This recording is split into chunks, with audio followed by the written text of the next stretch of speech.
Master അക്കാഡമിയുടെ പുതിയൊരു സെഷനിലേക്ക് എല്ലാവർക്കും സ്വാഗതം. ഇന്ന് നമ്മൾ ഡിസ്കസ് ചെയ്യാൻ പോകുന്നത് ഒരു ഇൻട്രൊഡക്ഷൻ ക്ലാസ് ആണ് കേട്ടോ. അതായത് ഫുഡ് ആക്ട്സ്, അതുപോലെ ലോസ്, സ്റ്റാൻഡേർഡ്സ്, ഈ മൂന്നും തമ്മിലുള്ള ഡിഫറൻസ് എന്താണെന്നും അവരുടെ ഇമ്പോർട്ടൻസ് എന്താണ് ഫുഡ് ഇൻഡസ്ട്രിയിൽ അല്ലെ ഡയറി ഇൻഡസ്ട്രിയിൽ ഈ പറയുന്ന ഫുഡ് ആക്ട്, അതിൻ്റെ ലോസ്, അതുപോലെ തന്നെ വേരിയസ് സ്റ്റാൻഡേർഡ്സ്, ഇതിൻ്റെയൊക്കെ ഇമ്പോർട്ടൻസ് എന്താണെന്ന് നമ്മൾ നോക്കാൻ പോകുന്നു. ഓക്കെ, അപ്പം ഇതിൻ്റെയൊക്കെ ബേസിക് മീനിങ് എന്താണ്, അതാണ് നമ്മൾ ബേസിക്കലി ഇന്ന് പഠിക്കാൻ പോകുന്നത്. ഓക്കെ, എന്താണ് ഇതിൻ്റെയൊക്കെ importance, Y these rules matters, how India regulates food through ഈ പറയും നമ്മൾ food standards, food safety and standard act വഴി ഇന്ത്യ എങ്ങനെയാണ് ഫുഡ് ഒരു ഇൻഡസ്ട്രീനെ എങ്ങനെയാണ് റെഗുലേറ്റ് ചെയ്യുന്നത്, അതുപോലെ തന്നെ എങ്ങനെയാണ് ഇന്റർനാഷണൽ ഗൈഡൻസ് ലൈക്ക് നമ്മൾ കഴിഞ്ഞ ക്ലാസ്സിലൊക്കെ പഠിച്ച കോഡെക്സ് അലിമെന്റേറിയസ് ഒക്കെ ഫുഡ് സേഫ്റ്റിനെയും ട്രേഡിനെയൊക്കെ എങ്ങനെ സപ്പോർട്ട് ചെയ്യുന്നു, ഇങ്ങനെയുള്ള കുറച്ച് കാര്യങ്ങളാണ് നമ്മൾ ഇന്നത്തെ ക്ലാസ്സിൽ ഡിസ്കസ് ചെയ്യാൻ ഉദ്ദേശിക്കുന്നത്. ഓക്കെ, അപ്പൊ നമുക്ക് സ്റ്റാർട്ട് ചെയ്യാം. ഓക്കെ, ഫുഡ് ലോ എന്ന് പറഞ്ഞാൽ എന്താണ്? It is A legal system that regulate the food safety, quality, sale, labelling, distribution. Okay, ഫുഡിന്റെ സേഫ്റ്റി, അതിന്റെ ക്വാളിറ്റി, അതിന്റെ സെയിൽ, ലേബലിംഗ്, ഡിസ്ട്രിബ്യൂഷൻ, ഇതെല്ലാം ഇൻക്ലൂഡഡ് ആണ് ഈ ഫുഡ് ലോയ്ക്കകത്ത്. ഓക്കെ, അപ്പോൾ അതൊരു ലീഗൽ സിസ്റ്റം ആണ് which regulates food safety, quality, sale, labelling and distribution. Okay, അപ്പം ഈ ഇന്ത്യയിൽ ഈ പറയുന്ന ഈ ഫുഡ് ലോ എന്ന് പറയുന്നത് ഏതിൻ്റെ അണ്ടറിലാണ് വരുന്നത്? Food safety and standards act ആണ്. Okay, in India, the main umbrella law is the Food Safety and Standard Act or FSSA എന്ന് പറയുന്നു. Okay, ഇത് എസ്റ്റാബ്ലിഷ് ചെയ്തത് 2006-ലാണ്. ഓക്കെ, അപ്പം ഈ FSSA ആക്ട് ക്രിയേറ്റ് ചെയ്തിട്ടുള്ള ഒരു അതോറിറ്റിയാണ് FSAI എന്ന് പറയുന്നത്. ഓക്കെ, അപ്പോൾ FSAI നമുക്ക് അടുത്ത ക്ലാസ്സിൽ ഡിസ്കസ് ചെയ്യാം. Okay, but food law is the legal system that regulates food safety, quality, sale, labeling and distribution. In India, the main umbrella law is the Food Safety and Standards Act 2006, and FSAI is an authority which is created under this act to set science-based food standards. Okay. And why food laws are important? Food laws in the importance എന്താണ്? Okay, അപ്പോൾ food laws implement ചെയ്തതിന് ശേഷം നമ്മുടെ ഈ പറയുന്ന ഫുഡിൽ adulteration, അതുപോലെ തന്നെ കണ്ടാമിനേറ്റഡ് ഫുഡ്, അൺസേഫ് ആയിട്ടുള്ള ഫുഡ് പ്രിപ്പറേഷൻ പ്രാക്ടീസസ്, ഇതെല്ലാം എന്ത് ചെയ്യാൻ പറ്റും? നമുക്ക് കുറയ്ക്കാൻ പറ്റി. ഓക്കെ, അപ്പം കൺസ്യൂമേഴ്സിനെ ഫോൾസ് ക്ലെയിംസ് ആൻഡ് മിസ്ലേബിൾഡ് ലേബിൾസിൽ നിന്ന് നമുക്ക് കൺസ്യൂമേഴ്സിനെ പ്രൊട്ടക്ട് ചെയ്യാൻ പറ്റി. Okay, and it also create trust in the market and support fair trade. Okay, അപ്പോൾ ഫുഡ് ലോസ് വഴി നമ്മൾ പറഞ്ഞു ഫുഡിൻ്റെ സേഫ്റ്റി ഉണ്ട്, അതിൻ്റെ ക്വാളിറ്റി ഉണ്ട്, അങ്ങനത്തെ കാര്യങ്ങൾ കൂടാതെ ലേബലിംഗ് ഉൾപ്പെടെ എല്ലാ കാര്യങ്ങളും അതിനകത്ത് വരുന്നുണ്ട്. ഓക്കെ, അപ്പോൾ ഒരു കൺസ്യൂമറിന് ആ ഒരു ഫുഡ് അല്ലെങ്കിൽ ആ ഒരു എന്താ പറയുക, കൺസ്യൂമേഴ്സിനെ പ്രൊട്ടക്റ്റ് രീതിയിൽ ചെയ്യുന്ന രീതിയിലുള്ള ഒരു ആക്ടും കൂടിയാണ് ഫുഡ് ലോസ് എന്ന് പറയുന്നത്. ഓക്കെ, നമുക്കറിയാം ഫുഡ് അൺസേഫ് ആണെങ്കിൽ എന്താണ്, പല ടൈപ്പിലുള്ള ഇൽനെസ് വരും, അതുപോലെ തന്നെ ഫിനാൻഷ്യൽ ലോസ്, പിന്നെ മാർക്കറ്റിലുള്ള വിശ്വാസം നഷ്ടപ്പെടുക. അപ്പോൾ ഗവൺമെന്റ് എന്ത് ചെയ്തു? ഈ പറയുന്ന ലോസ് ഇംപ്ലിമെന്റ് ചെയ്തു. Okay, why food laws are important? It protects the public by reducing unsafe, adulterated and contaminated food. Also, they protect the consumers from false claims and misleading labels. They also create trust in the market and support fair trade. Okay, അപ്പോൾ എന്താണ് food act, law, standard? Okay, ഇതിൻ്റെ മൂന്നിൻ്റെ meaning എന്താണെന്ന് നമുക്ക് നോക്കാം. Okay, അപ്പോൾ food act എന്ന് പറയുന്നത് it is actually a parent law. Okay, and laws അല്ലെങ്കിൽ റെഗുലേഷൻസ് എന്നൊക്കെ പറയുന്നത് ആ ആക്റ്റിൽ പറയുന്ന ഉള്ള ഡീറ്റെയിൽഡ് ആയിട്ടുള്ള കാര്യങ്ങളെല്ലാം നമ്മൾ ഈ പറയുന്ന ലോസ് അല്ലെങ്കിൽ റെഗുലേഷൻ എന്ന് പറയുന്നത്. ഓക്കെ, അപ്പോൾ സ്റ്റാൻഡേർഡ് എന്ന് പറയുന്നത് it is the technical requirement that defines what is acceptable for a food process or product. Okay, അപ്പം സ്റ്റാൻഡേർഡ്സ് എന്ന് പറയുന്നത് മെഷറബിൾ ആയിട്ടുള്ള വാല്യൂസിനെയാണ്, അല്ലെങ്കിൽ മെഷറബിൾ ബെഞ്ച് മാർക്കിങ്സിനെയാണ് നമ്മൾ എന്തെന്ന് പറയുന്നത് ഫുഡ് സ്റ്റാൻഡേർഡ്സ് എന്ന് പറയുന്നത്. Okay, which is used by regulators and businesses. Okay, അപ്പോൾ എന്താണ് food act? Food act is a statute passed by the legislature, or it is the parent law. Okay, അപ്പോൾ regulations എന്ന് പറഞ്ഞാൽ അല്ലെങ്കിൽ laws എന്ന് പറഞ്ഞാൽ എന്താണ്? It provide operational detail under the act. Okay, അല്ലെങ്കിൽ നമുക്ക് എന്ത് പറയാം, ഡീറ്റെയിൽഡ് ലീഗൽ ഇൻസ്ട്രുമെന്റ്സ്, അതായത് ഫുഡ് ആക്ടിന്റെ അണ്ടറിൽ വരുന്ന ഡീറ്റെയിൽ ലീഗൽ ഇതിനെയാണ് നമ്മൾ ലോസ് അല്ലെങ്കിൽ റെഗുലേഷൻസ് എന്ന് പറയുന്നത്. And food standard is the technical requirement അല്ലെങ്കിൽ മെഷറബിൾ ബെഞ്ച് മാർക്സിനെയാണ് നമ്മൾ ഫുഡ് സ്റ്റാൻഡേർഡ് എന്ന് പറയുന്നത്. Okay, then food regulation before FSS act. നമ്മുടെ FSS ആക്ട് 2006 വന്നത്. അപ്പോൾ അതിന് മുമ്പ് ഇന്ത്യ എങ്ങനെയാണ് ഈ പറയുന്ന ഫുഡ് സേഫ്റ്റി ഒക്കെ മോണിറ്റർ ചെയ്തത്, കാര്യങ്ങളൊക്കെ ചെയ്തത് എങ്ങനെയാണെന്ന് ചോദിച്ചു കഴിഞ്ഞാൽ, നേരത്തെ ഇന്ത്യയിൽ മൾട്ടിപ്പിൾ ഫുഡ് റിലേറ്റഡ് ലോസും അതുപോലെ കൺട്രോൾ ഓർഡേഴ്സും ഒക്കെ ഉണ്ടായിരുന്നു. ഓക്കെ, ലൈക്ക് എന്താ പറയുക, ഓരോ ഡിപ്പാർട്ട്മെൻറ്റ് വൈസ്, ഇപ്പം ഡയറി പ്രോഡക്ട്സിന് സെപ്പറേറ്റ്, അതുപോലെ ബ്യൂറേജസിന് സെപ്പറേറ്റ്, അങ്ങനെ ഓരോന്നിനും ഓരോരോ എന്താ പറയുക ലോസും കൺട്രോൾ ഓർഡേഴ്സും ഒക്കെ ഉണ്ടായിരുന്നു. Okay, and it was handled by different ministries and different ഡിപ്പാർട്ട്മെൻറ്റ്സും ആയിരുന്നു അത് ഹാൻഡിൽ ചെയ്തത്. അപ്പോൾ ഇതൊരു ഫ്രാഗ്മെൻറ്റഡ് ആയിട്ടൊരു സിസ്റ്റമാണ് അല്ലേ, പലരും പലയിടത്ത് നിന്ന് മോണിറ്റർ ചെയ്യുന്നു. അപ്പോൾ എന്താണ്, പല ഫോൾട്ടുകളൂടെ വരാനുള്ള ചാൻസ് ഉണ്ട് അല്ലെങ്കിൽ വന്നിട്ടുണ്ട്. അങ്ങനെയാണ് ഈ പറയുന്ന ഫ്രാഗ്മെൻറ്റഡ് ആയിട്ടുള്ള സിസ്റ്റം ഓഫ് റെഗുലേഷനെയൊക്കെ മാറ്റിയിട്ട് ഒരു എന്താ പറയുക കൺസോളിഡേറ്റ് ചെയ്ത്, ഈ FSS ആക്ട് എന്ന് പറയുന്നു ഈ പറയുന്ന സ്കാറ്റേർഡ് ലോസിനെ എല്ലാം കൺസോളിഡേറ്റ് ചെയ്ത് ഒരൊറ്റ ഫ്രെയിം വർക്കിലാക്കിയതാണ് FSS ആക്ട് എന്ന് പറയുന്നത്. ഓക്കെ, എന്താ പറഞ്ഞത്, earlier in India which had multiple food related laws and control orders which was handled by different ministries and departments. This created a fragmented system of regulation, and the FSS Act was introduced to consolidate these scattered laws into one framework. Okay, എന്താണ് food safety standards act 2006? Food safety standards act നിലവിൽ വന്നത് 23 August 2006 കേട്ടോ. And it was enacted to consolidate laws relating to food. Okay, ഫുഡിനോട് relate ചെയ്തിട്ടുള്ള എല്ലാ നിയമങ്ങളും കാര്യങ്ങളും ഒക്കെയാണ് ഈ ഫുഡ് സേഫ്റ്റി ആൻഡ് സ്റ്റാൻഡേർഡ്സ് ആക്ടിൽ വരുന്നത്. ആൻഡ് ഈ FSSA ആക്ട് വഴിയാണ് FSAI എസ്റ്റാബ്ലിഷ് ചെയ്തത്. അപ്പോൾ FSAIൽ എന്താ ചെയ്യുന്നത്, lay down the science based standards and regulate food activities. Okay, അപ്പോൾ FSAIനെ പറ്റി നമുക്ക് ഡീറ്റെയിൽ ആയിട്ട് അടുത്ത ക്ലാസ്സിൽ ഡിസ്കസ് ചെയ്യാം. ഓക്കെ, അപ്പോൾ എന്താ പറഞ്ഞത്, FSSA act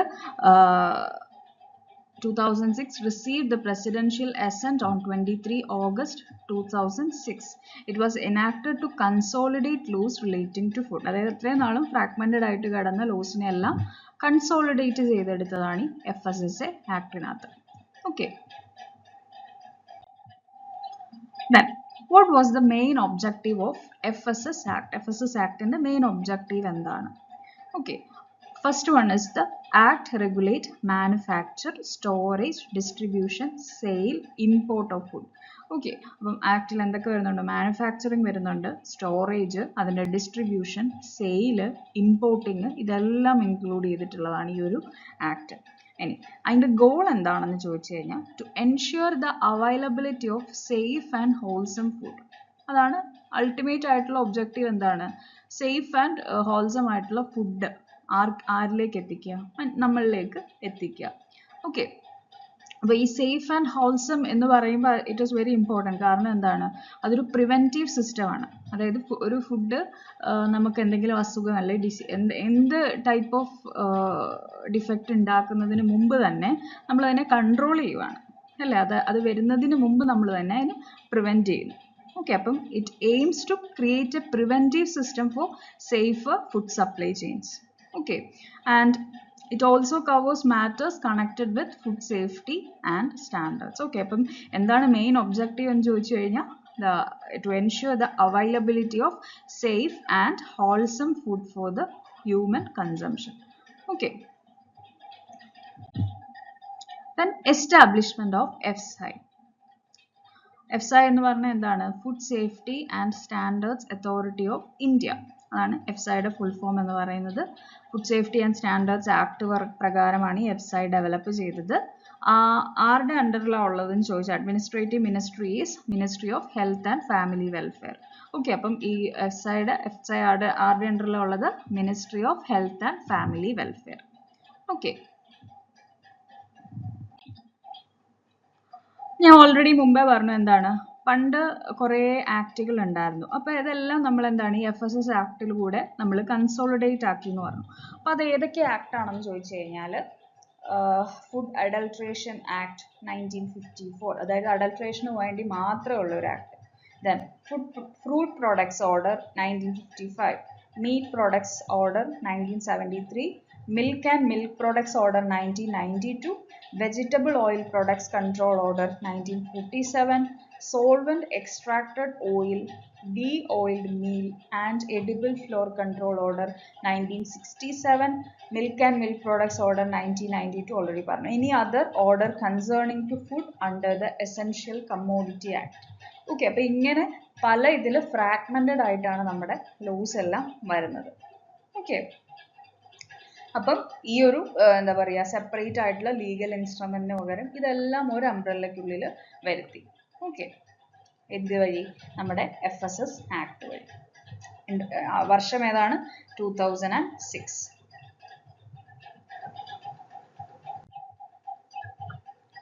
what are food standards? എന്താണ് ഫുഡ് സ്റ്റാൻഡേർഡ്സ് എന്ന് പറഞ്ഞാൽ? ഓക്കെ, ഫുഡ് സ്റ്റാൻഡേർഡ്സ് എന്ന് പറഞ്ഞാൽ it is the documented requirements for food products അല്ലെങ്കിൽ ഫുഡ് പ്രോസസ്. ഒരു ഫുഡ് പ്രോഡക്റ്റിന്റെ ഡോക്യുമെന്റഡ് റിക്വയർമെന്റിനെയാണ് നമ്മൾ ഫുഡ് സ്റ്റാൻഡേർഡ്സ് എന്ന് പറയുന്നത്. ഓക്കെ, അപ്പോൾ അതിനകത്ത് കമ്പോസിഷൻ ആവാം, ഫുഡിന്റെ ക്വാളിറ്റി ആവാം, ഹൈജീൻ ആവാം, കണ്ടാമിനൻസ് ആവാം, ദെൻ റെസിഡ്യൂസ്, പാക്കേജിങ്, ലേബലിംഗ്, ഇങ്ങനെ എല്ലാത്തിലും എന്ത് വേണം? ഒരു ഒരു സ്റ്റാൻഡേർഡ് നമ്മൾ കീപ്പ് ചെയ്യണം. അപ്പോൾ അതൊരു ഡോക്യുമെന്റഡ് റിക്വയർമെന്റ് ആണ് food product for food products and food processes. Okay, അപ്പോൾ ഈ സ്റ്റാൻഡേർഡ്സ് എന്തിനെ ഹെൽപ്പ് ചെയ്യും? അതായത് ഒരു കോമൺ ആയിട്ടുള്ള ഒരു ബെഞ്ച് മാർക്ക് കാണും. ആ കോമൺ മെഷറബിൾ ബെഞ്ച് മാർക്ക് വെച്ചിട്ട് ഈ എല്ലാവർക്കും ഒരുപോലെ അതിനകത്ത് പങ്കെടുക്കാനായിട്ട് സാധിക്കും. ഓക്കെ, അപ്പം the standards make legal requirements practical. നമ്മൾ മുമ്പേ ആക്റ്റും ലോയും ഒക്കെ ഉണ്ടാക്കി വെച്ചു. അപ്പോൾ അത് പ്രാക്ടിക്കലായിട്ട് നടപ്പാക്കാൻ വേണ്ടിയിട്ട് എന്ത് വേണം? ഈ ഫുഡ് സ്റ്റാൻഡേർഡ്സ് വേണം. Okay, okay, when the food standards, it is the documented requirement for food products or food processes. This may define composition, quality, hygiene, contaminant, residue, packaging and labeling. Standards help the regulator and businesses work with common measurable benchmarks. The types of food standards. Food standards main ആയിട്ട് 3 type ആയിട്ട് നമുക്ക് classify ചെയ്യാം. First one is safety standards, second one quality standards, third one is labeling standards. Okay, first is safety standards. Safety standards എന്ന് പറയുമ്പോൾ നമുക്കറിയാം പല ടൈപ്പിലുള്ള hazards ഉണ്ട് അല്ലേ? അപ്പോൾ ഹസാർഡ്സ് അതായത് ഫിസിക്കൽ ആവാം, ബയോളജിക്കൽ ആവാം, അങ്ങനെ ഉള്ള കണ്ടാമിനൻസ് അല്ലെങ്കിൽ ഹസാർഡ്സിനെതിരെ ഫോക്കസ് ചെയ്യുന്നതാണ് സേഫ്റ്റി സ്റ്റാൻഡേർഡ്സ്. ക്വാളിറ്റി സ്റ്റാൻഡേർഡ്സ് എന്ന് പറഞ്ഞാൽ എന്താണ്? ഇൻഗ്രീഡിയൻസ് അല്ലെങ്കിൽ പ്രൊഡക്റ്റിന്റെ ഫ്രഷ്നെസ്, അതിന്റെ കൺസിസ്റ്റൻസി, അതിന്റെ ഐഡന്റിറ്റി, അതിനെയൊക്കെ മെൻഷൻ ചെയ്യുന്ന അല്ലെ ഫോക്കസ് ചെയ്യുന്നതാണ് quality standards. And last one is labeling standards. Labeling standards എന്ന് പറയുമ്പോൾ to ensure the correct information കൺസ്യൂമറിൽ എത്തുക. അതായത് നമ്മൾ പ്രൊഡക്റ്റിൽ കാണുമല്ലോ ഇൻഗ്രീഡിയൻസിന്റെ ലിസ്റ്റ്, അങ്ങനെയുള്ള കാര്യങ്ങളൊക്കെ നമ്മളൊരു ഫുഡ് മേടിക്കുമ്പോൾ നമുക്കതിൽ കാണും. അപ്പോൾ അതിന്റെ എന്താ പറയുക, അത് കറക്റ്റ് ആയിട്ട് അക്യുറേറ്റ് ആയിട്ടാണോ എല്ലാം ചെയ്യുന്നത്, അതെല്ലാം വരുന്നത് ലേബലിംഗ് സ്റ്റാൻഡേർഡ്സിലാണ്. അപ്പോൾ അത് എന്ത് എൻഷുർ ചെയ്യുന്നു? കറക്റ്റ് ആയിട്ടുള്ള ഇൻഫർമേഷൻ കൺസ്യൂമേഴ്സിൽ എത്തുന്നുണ്ട് എന്ന് ഉറപ്പുവരുത്തുന്നു. ഓക്കെ, ഇനി നമുക്കിത് ഓരോന്നും നോക്കാം. സേഫ്റ്റി സ്റ്റാൻഡേർഡ്സും ക്വാളിറ്റി എന്താണെന്നും ലേബലിംഗ് എന്താണെന്നും കുറച്ച് ഡീറ്റെയിൽ ആയിട്ട് നമുക്ക് പഠിക്കാം.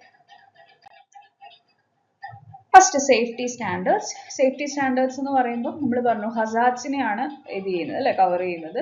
അതിനകത്ത് ബയോളജിക്കൽ ഉണ്ട്, കെമിക്കൽ ഉണ്ട്, ഫിസിക്കൽ റിസ്ക് ഉണ്ട്.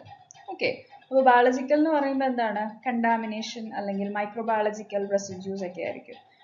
ദെൻ കെമിക്കൽ എന്ന് പറയുമ്പോൾ നമുക്കറിയാം ആന്റിബയോട്ടിക് റെസിഡ്യൂ പോലെയുള്ള കാര്യങ്ങൾ. ദെൻ ഫിസിക്കൽ എന്ന് പറയുമ്പോൾ ഹെയർ, പിന്നെ മെറ്റൽസ്, അങ്ങനെയുള്ള കാര്യങ്ങളൊക്കെ ഫുഡിൽ വരിക.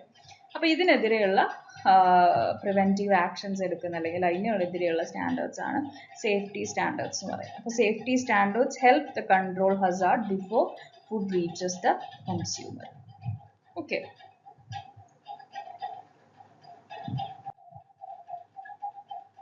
Next is quality standards.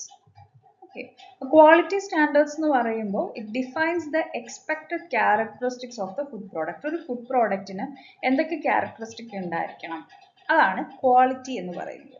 Okay, അപ്പോൾ അത് ഐഡന്റിറ്റി ആവാം, ഇൻഗ്രീഡിയൻസ് ആവാം, കമ്പോസിഷൻ ആവാം, അതിൻ്റെ ഗ്രേഡ് ആവാം. ഓക്കെ, അപ്പം അത് അങ്ങനെയുള്ള ക്വാളിറ്റി റിലേറ്റഡ് ആയിട്ടുള്ള എല്ലാം വരുന്നത് ക്വാളിറ്റി സ്റ്റാൻഡേർഡ്സിലാണ്. അപ്പം ഈ ക്വാളിറ്റി സ്റ്റാൻഡേർഡ്സ് എന്താ എൻഷുർ ചെയ്യുന്നതെന്ന് ചോദിച്ചു കഴിഞ്ഞാൽ കൺസിസ്റ്റൻസി, അതായത് ഒരു പ്രോഡക്റ്റിൻ്റെ എല്ലാ സാധനങ്ങളും ഒരുപോലെയാണ്, കൺസിസ്റ്റൻ്റ് ആണ് എന്ന് ഉറപ്പുവരുത്തും. ആൻഡ് സബ്സ്റ്റാൻഡേർഡ് പ്രൊഡക്ട്സ് മാർക്കറ്റിൽ എത്തുന്നത് പ്രിവെൻറ്റ് ചെയ്യും. ഓക്കെ, അതായത് ചിലപ്പോൾ നമുക്ക് കാണാമല്ലോ ഡ്യൂപ്ലിക്കേറ്റ് സാധനങ്ങൾ ജെനുവിൻ ആണെന്നും പറഞ്ഞ് മാർക്കറ്റിൽ വയ്ക്കുന്നു. അപ്പോൾ അത് ഒക്കെ നമുക്ക് ഈ ഒരു എന്താ പറയുക ക്വാളിറ്റി സ്റ്റാൻഡേർഡ്സ് വഴി നമുക്ക് പ്രിവെൻറ്റ് ചെയ്യാനായിട്ട് സാധിക്കും. ഓക്കെ, അപ്പോൾ quality standards defines the expected characteristic of A food product.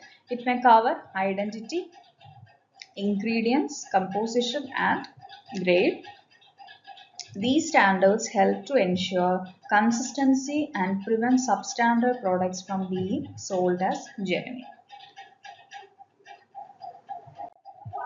Next is labeling standards. Okay, in the labeling standards എന്ന് പറഞ്ഞു കഴിഞ്ഞാൽ അതായത് ഒരു ഫുഡിൻ്റെ നെയിം അല്ലെങ്കിൽ അതെങ്ങനെയുള്ള അതിൻ്റെ ഇൻഗ്രീഡിയൻസ് എന്താണ്, ഇങ്ങനെയുള്ള കാര്യങ്ങളെയൊക്കെ ഇത് ചെയ്യുന്നതാണ് ലേബലിംഗ് സ്റ്റാൻഡേർഡ്സ് എന്ന് പറയുന്നത്. അപ്പോൾ labelling rules help the consumer identify the name and nature of food correctly. അതുപോലെ തന്നെ ഇൻഗ്രീഡിയൻസ് കൺസ്യൂമേഴ്സിന് കറക്റ്റായിട്ട് അറിയാം. ഓക്കെ, അതിൻ്റെ ഡിക്ലറേഷൻസും കാര്യങ്ങളും എല്ലാം അറിയാം. അതിനൊരു ട്രാൻസ്പെറൻസി ഉണ്ടാക്കി കൊടുക്കുക. Then proper labeling reduces misleading and claims and improves informed choices. Okay, but labeling എന്ന് പറയുന്നത് actually it is A part of the consumer rights. Okay, അപ്പം നമ്മൾ കൺസ്യൂമേഴ്സ് എന്ന് പറയുന്ന ആൾക്കാർ ഈ ലേബലിനെ വിശ്വസിച്ചാണ് നമ്മളൊരു സാധനം മേടിക്കുന്നത്. അപ്പം റോങ് അല്ലെങ്കിൽ ഇൻകംപ്ലീറ്റ് ആയിട്ടുള്ള ലേബലിംഗ് ആണെന്നുണ്ടെങ്കിൽ അതൊരു സീരിയസ് റെഗുലേറ്ററി ഇഷ്യൂ ആണ്. അപ്പം അതിന് വേണ്ടിയിട്ടാണ് ഈ ലേബലിംഗ് സ്റ്റാൻഡേർഡ്സ് വരുന്നത്. ഓക്കെ, അപ്പം എന്താ ലേബലിംഗ് സ്റ്റാൻഡേർഡ്സ് നമ്മൾ പറഞ്ഞത്? It helps the consumers to identify the name and nature of food correctly, and they support transparency on ingredients and other declarations. Proper labeling reduces misleading claims and improves informed choices. And licensing and registration. അപ്പോൾ നമുക്കറിയാം ഒരു food business ചെയ്യുന്ന ആൾക്ക് എന്ത് വേണം, എപ്പോഴും ഒരു രജിസ്ട്രേഷനും അല്ലെങ്കിൽ അതിൻ്റെ ലൈസൻസ് വേണം. ഓക്കെ, അപ്പോൾ അത് അയാളുടെ സ്മോൾ സ്കെയിലാണോ ലാർജ് സ്കെയിലാണോ, അതുപോലെ ഏത് ടൈപ്പ് ഓഫ് ബിസിനസ് ആണ് ചെയ്യുന്നത് അതിനെ ഡിപ്പെൻഡ് ചെയ്ത് എന്താണ് രജിസ്ട്രേഷനും ലൈസൻസും ഒക്കെ എടുത്തിരിക്കണം. അപ്പോൾ അതെന്ത് എൻഷുർ ചെയ്യും ചോദിച്ചു കഴിഞ്ഞാൽ ഒരു ഫുഡ് സെക്ടറിൻ്റെ ട്രേസബിലിറ്റി അതുപോലെ തന്നെ അതിൻ്റെ അക്കൗണ്ടബിലിറ്റി ഒക്കെ നമുക്ക് മെയിൻറ്റെയിൻ ചെയ്യാനായിട്ട് സാധിക്കും. And it also serves as a compliance checkpoint for hygiene and record keeping. Okay. അപ്പം ഈ പറയുന്ന എന്താ പറയുക രജിസ്ട്രേഷൻ അല്ലെങ്കിൽ ലൈസൻസിങ് ചെയ്യുന്ന ഒരു ജസ്റ്റ് ഒരു പേപ്പർ വർക്കിന് അല്ലെങ്കിൽ ഒരു ഫോർമാലിറ്റിക്ക് വേണ്ടി മാത്രമല്ല നമ്മൾ ചെയ്യുന്നത്. അപ്പം ഇതിൻ്റെ റെഗുലേറ്റേഴ്സിന് മനസ്സിലാവും, അതായത് എന്തൊക്കെയാണ് ഇവിടെ ഓപ്പറേറ്റ് ചെയ്യുന്നത്, എവിടെ നിന്നാണ് ഫുഡ് വരുന്നത്, ആൻഡ് എന്തെങ്കിലും പ്രോബ്ലം ഉണ്ടായാൽ ആരാണ് റെസ്പോൺസിബിൾ. ഇതെല്ലാം നമുക്ക് ഈ പറയുന്ന ലൈസൻസിങ് അല്ലെങ്കിൽ എന്താ പറയുക രജിസ്ട്രേഷൻ ചെയ്യുന്നത് വഴി നമുക്ക് ഈസി ആയിട്ട് കണ്ടുപിടിക്കാനും പറ്റും. ഓക്കെ, അപ്പോൾ അത് ഒരു ഗുണമാണ്, നമ്മൾ രജിസ്ട്രേഷൻ ചെയ്യുന്നതിൻ്റെ ഒരു ഗുണം കൂടെയാണ്. ഓക്കെ,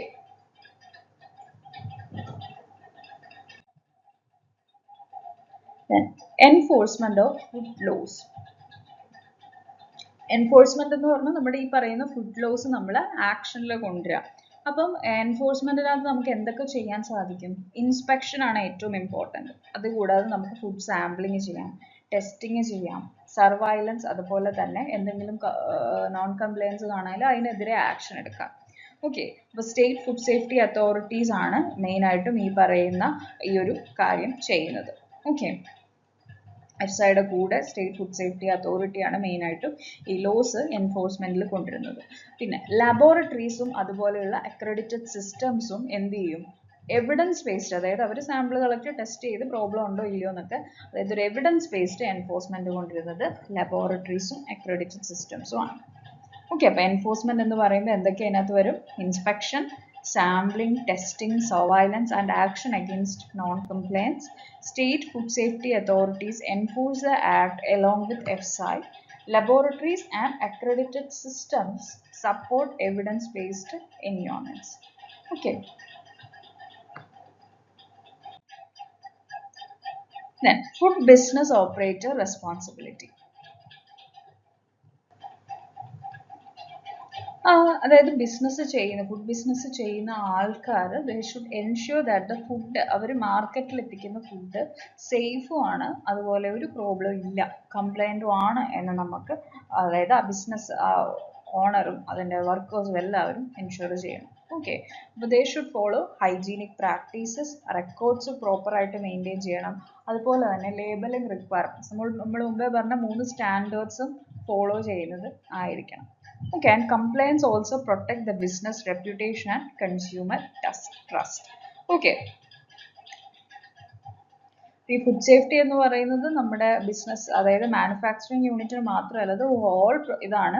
പക്ഷേങ്കിൽ ബിസിനസ് ഓപ്പറേറ്ററിന്റെ റെസ്പോൺസിബിലിറ്റി എന്ന് പറയുന്നത് എന്താണ്? മാർക്കറ്റിൽ എത്തിക്കുന്ന ഫുഡ് സേഫ് ആൻഡ് കംപ്ലൈൻറ്റ് ആണെന്ന് ഉറപ്പുവരുത്തുക. അപ്പോൾ അവരെന്തൊക്കെ ഫോളോ ചെയ്യണം അതിന് വേണ്ടിയിട്ട്? ഹൈജീനിക് പ്രാക്ടീസസ് ഫോളോ ചെയ്യുക, റെക്കോർഡ്സ് മെയിൻറ്റെയിൻ ചെയ്യുക, ലേബലിംഗ് റിക്വയർമെൻറ്റ്സ് മീറ്റ് ചെയ്യുക. ഓക്കെ.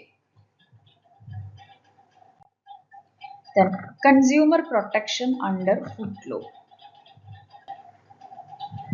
അപ്പം ഈ ഫുഡ് ലോസ് വഴി എങ്ങനെയാണ് കൺസ്യൂമേഴ്സിനെ പ്രൊട്ടക്ട് ചെയ്യുക? നമുക്കറിയാം അല്ലേ, കൺസ്യൂമേഴ്സിന് ഫുഡ് ലോസ് ഒക്കെ പ്രോപ്പറായിട്ട് നടക്കുവാണെങ്കിൽ എന്ത് സംഭവിക്കും? ഫുഡ് അഡൾട്രേഷൻ പ്രിവെൻറ്റ് ചെയ്യും, അതുപോലെ തന്നെ കണ്ടാമിനേഷൻ ഉണ്ടാവത്തില്ല, ആൻഡ് മിസ്ലീഡിങ് ക്ലെയിംസും വരത്തില്ല. It protects the consumers from adulteration, contamination and misleading claims. And അതുപോലെ തന്നെ എല്ലാ കാര്യങ്ങളിലും ഒരു ട്രാൻസ്പെറൻസി ഉണ്ടാവും ആൻഡ് ഒബ്ജക്റ്റീവ് ഇൻഫർമേഷൻ ആൾക്കാർക്ക് കിട്ടും. And effective standard strengthen the trust in food system. Okay, അപ്പോൾ അതാണ് ഫുഡ് ലോസിൻ്റെ അൾട്ടിമേറ്റ് ഇമ്പോർട്ടൻസ് എന്ന് പറയുന്നത്. ഇനി ഇന്റർനാഷണൽ ഫുഡ് സ്റ്റാൻഡേർഡ്സ് നമുക്കറിയാം. കോഡെക്സ് എലിമെന്റേരിയസ് ആണ് ഇമ്പോർട്ടൻ്റ് ആയിട്ടുള്ള ഒരു ഇന്റർനാഷണൽ ഫുഡ് സ്റ്റാൻഡേർഡ് എന്ന് പറയുന്നത്. It is a collection of international food standards, guidelines and codes of practice. ഇതെല്ലാം ഉള്ളതാണ് ഈ കോഡെക്സ് എലിമെന്റേരിയസ് എന്ന് പറയുന്നത്. It is a collection of international food standards, guidelines, അതുപോലെ തന്നെ codes of practice എല്ലാം ഉണ്ട്. ആൻഡ് ഇത് പബ്ലിഷ് ചെയ്യുന്നത് FAOയും WHO കൂടെയാണ്. നമ്മൾ ഓൾറെഡി പഠിച്ചതാണ് അല്ലേ, ഇമ്പോർട്ടിങ്ങിനും എക്സ്പോർട്ടിങ്ങിനുമാണ് ഏറ്റവും ഇമ്പോർട്ടൻ്റ് ആയിട്ട് വരുന്നത്. It relates to food safety, food production, labelling and most importantly food trade. Okay, അപ്പോൾ കോഡെക്സ് എന്ന് പറയുന്നതാണ് മേജർ ഇന്റർനാഷണൽ റെഫറൻസ് സിസ്റ്റം എന്ന് പറയുന്നത്. നാഷണൽ ലോസ് നമ്മൾ എന്താ പറയുക, കോഡെക്സ് വഴി നമുക്ക് റീപ്ലേസ് ചെയ്യാൻ പറ്റില്ല. ഓക്കെ, അപ്പോൾ കോഡെക്സ് ഉണ്ടെന്ന് പറഞ്ഞാൽ നമുക്ക് നമ്മൾ മുമ്പേ പറഞ്ഞ FSI ഒന്നും നമുക്ക് റീപ്ലേസ് ചെയ്യാൻ പറ്റത്തില്ല. ബട്ട് അതായത് ഒരു കൺട്രി എങ്ങനെയാണ് അവരുടെ ഫുഡ് സേഫ്റ്റി ലോ ഉണ്ടാക്കിയെടുക്കുന്നത്, അങ്ങനെയുള്ള അതുപോലെ തന്നെ ടെക്നിക്കൽ സ്റ്റാൻഡേർഡ്സ് എങ്ങനെ ഡെവലപ്പ് ചെയ്തെടുക്കും അല്ലെങ്കിൽ ഡിസൈൻ ചെയ്തെടുക്കുന്നു, അതിനെയൊക്കെ ഇൻഫ്ലുവൻസ് ചെയ്യുന്ന ഒരു ഘടകമാണ് ഈ കോഡെക്സ് എലിമെന്റേരിയസ് എന്ന് പറയുന്നത്. അല്ലാതെ കോഡെക്സ് വെച്ച് നമുക്ക് കംപ്ലീറ്റ്ലി ഒരു നാഷണൽ ലോയിനെ റീപ്ലേസ് ചെയ്യാനായിട്ട് സാധിക്കത്തില്ല. ഓക്കെ,